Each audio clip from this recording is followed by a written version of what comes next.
Hey everybody, welcome. We are doing today the talk test, and this is how we are going to find your own personalized zones. So make sure that you have downloaded the Can You Speak Comfortably card. Very important thing to have on hand. And I am super excited to introduce to you Sal Edwards, the woman who wrote the book, quite literally, on heart zones training. She's going to be taking me through the talk test, and at the same time is taking you through the talk test. Okay, so we're going to get started now, and thank you, Cathie Apple, for the nice introduction. We're going to do a self-assessment where you're going to do this exact workout. You're going to have your heart rate sensor, and Cathie has her sensor on her forearm. It's a Blink 3.0, and there's several different sensors you can use.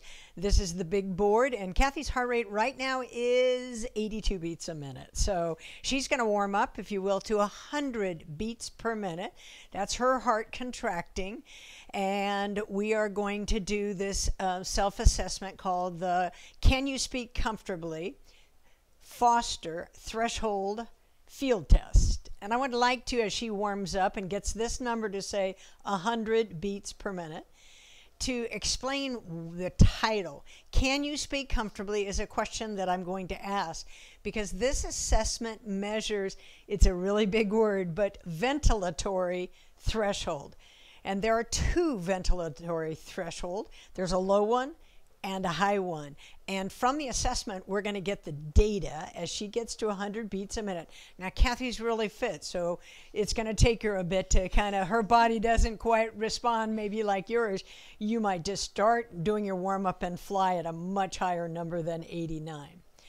So let me give you the protocol for the test. It was designed by an exercise science, one of America's most brilliant and renowned exercise scientist, Dr. Carl Foster.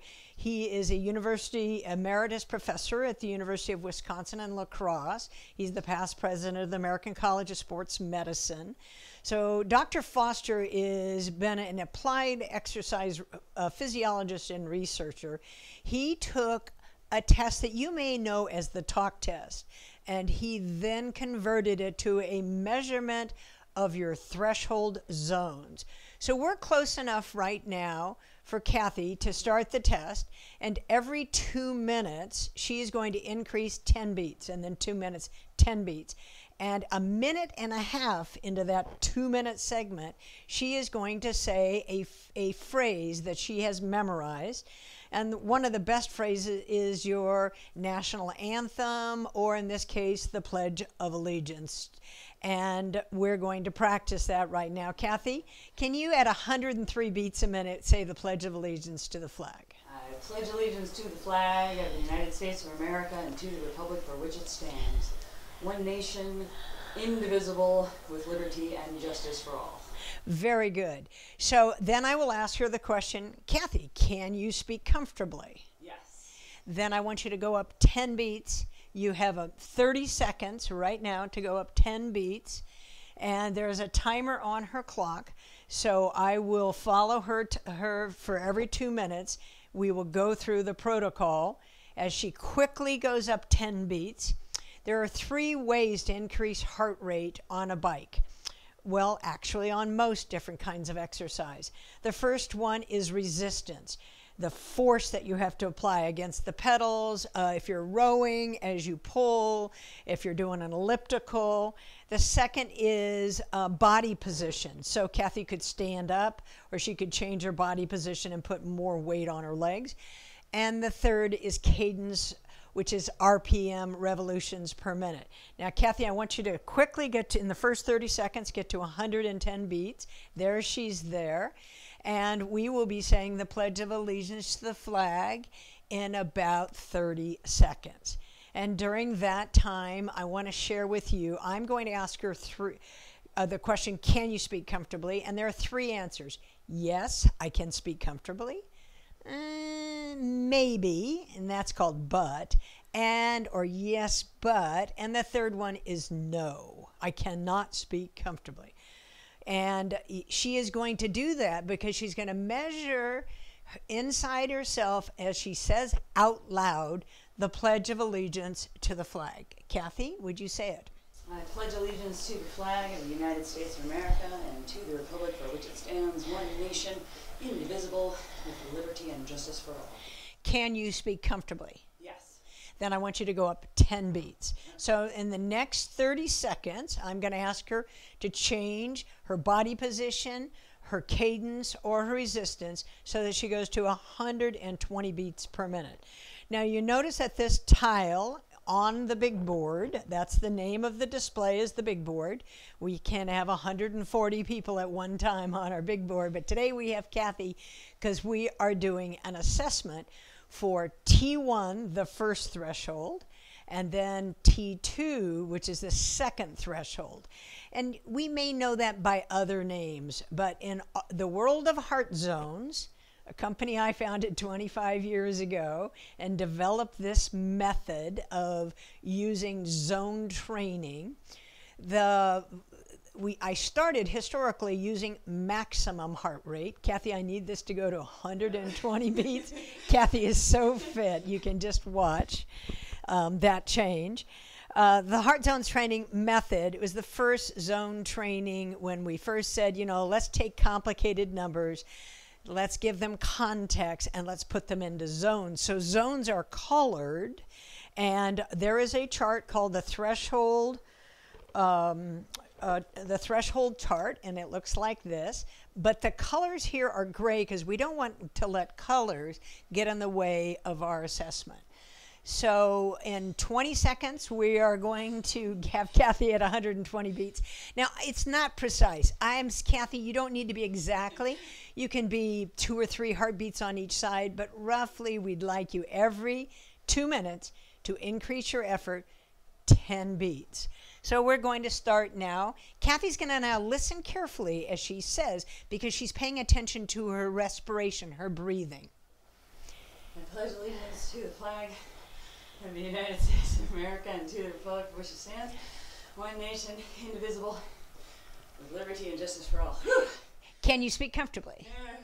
So this is a yes but situation here. Yes. So she had 3 answers. She said yes at 110, but at 120 beats a minute, she said yes but. So that is her first threshold. Go up 10 beats. You have 30 seconds to go to 130 beats a minute.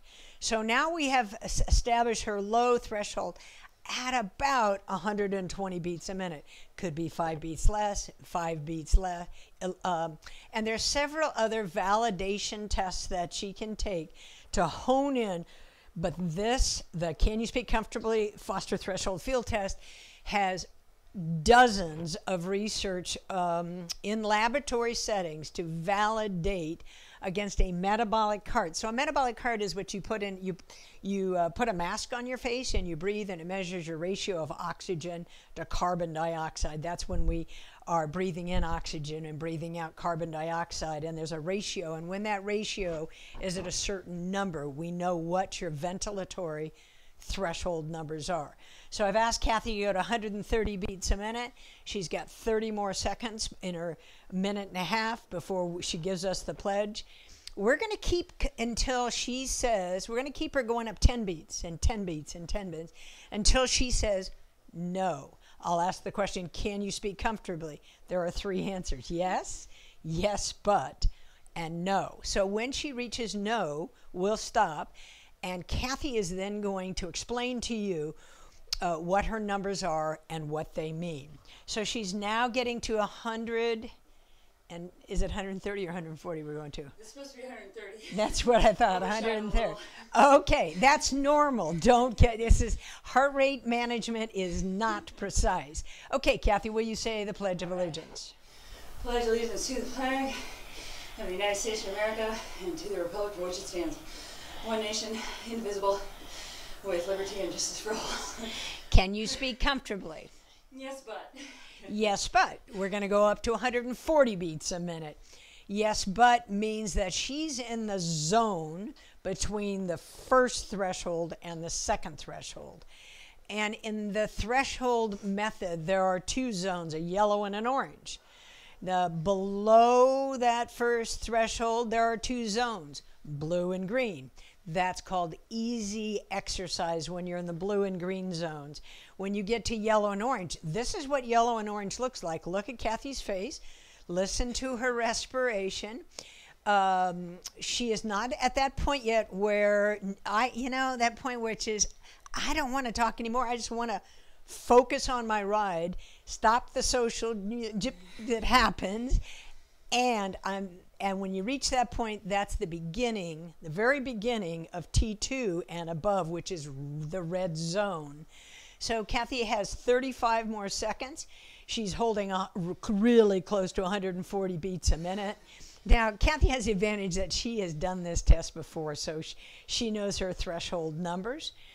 But let me describe the second threshold a little bit more, because that second threshold is very important. And that second threshold is the time, sometimes people call it deer in the headlights. It's that point where you just kind of wiggle your butt and get fixed and say, I'm just going to ride. I love high intensity training, and the top of orange is high intensity training.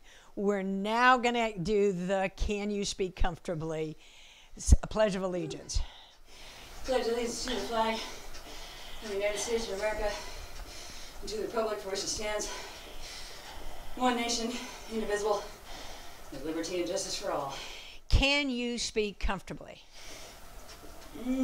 Yes, the butt is getting bigger. So when there is this equivocal kind of I'm not too sure, usually that's the second threshold. But in this case, I'm going to let Cathie go one more stage. Would you go 150 beats a minute? And watch her. She changed her body position. That's one of the 3 ways of increasing heart rate. I have given this test thousands of times, and I can tell you that when you start the yes but argument with yourself, that is your second threshold. But Cathie, being the athlete that she is and the competitive athlete that she is, she's going to make sure. But nobody else has to go above T2 in this assessment. And she's driving to get to 150 beats a minute. Now, our Heart Zones Move software takes all the color out of the assessment because we don't want that to influence her. But when she's doing her rides, you will see that these zones are all color enabled to give you a quick glance what zone you are in. So Cathie has another 30 seconds. I can tell you she is above T2 and she's having fun with us because she loves that red zone training that she does all of the time. And you can hear her breathing above the second threshold. It's also called the lactate. Second lactate threshold is called the anaerobic threshold. But those words we typically do not want to use because they're kind of confusing the public. So it is called T1 for low threshold, T2 for high threshold. Okay, Cathie, let's do it. Nope. Okay, Cathie, would you now do a cool down? Thank you. We are way at 150 beats over her second threshold. So let me give you a quick summary before Cathie explains how to set the zones and why these zones are so important. And the summary is everybody is different. Cathie's zones are different than my zones. It's not related to age. It's not related to maximum. It is how fit you are. So as your fitness drops, your zones change. As your it's called aerobic capacity. As your fitness increases, your cardiovascular fitness increases, then your T2 number increases in number.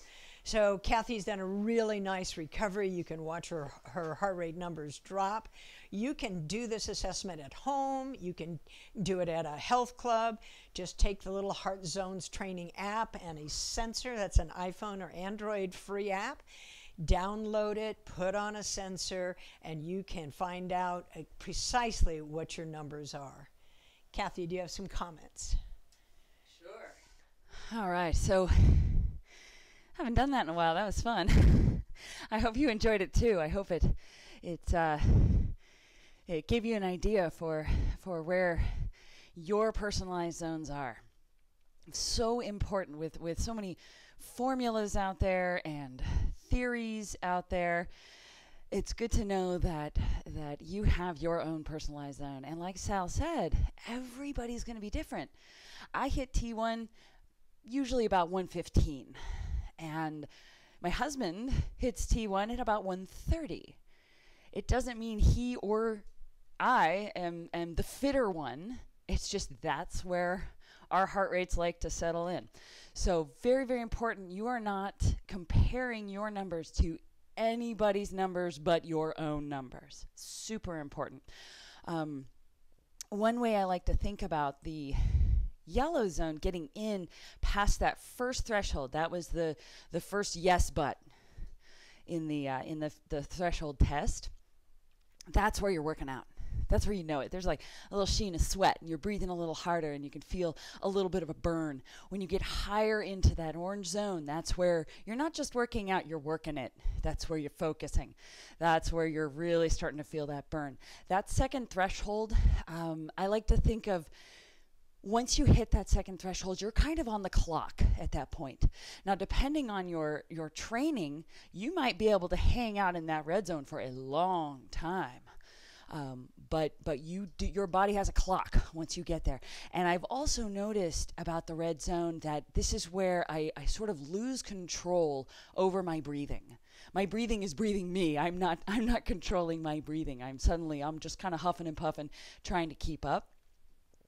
So when you do one of our rides, one of the videos, what you'll notice is I'll talk a lot when we get to that red zone. I'll teach you how to bring your heart rate back down to a place where you can control your breathing, because as soon as you can control your breathing, you can bring that heart rate down even faster. That recovery happens faster. So I hope that you had some fun doing this test, and now that you know your zones, you can plug them in to whatever device you are using, and now all of the comments and ideas I'm giving you on the rides will make way more sense.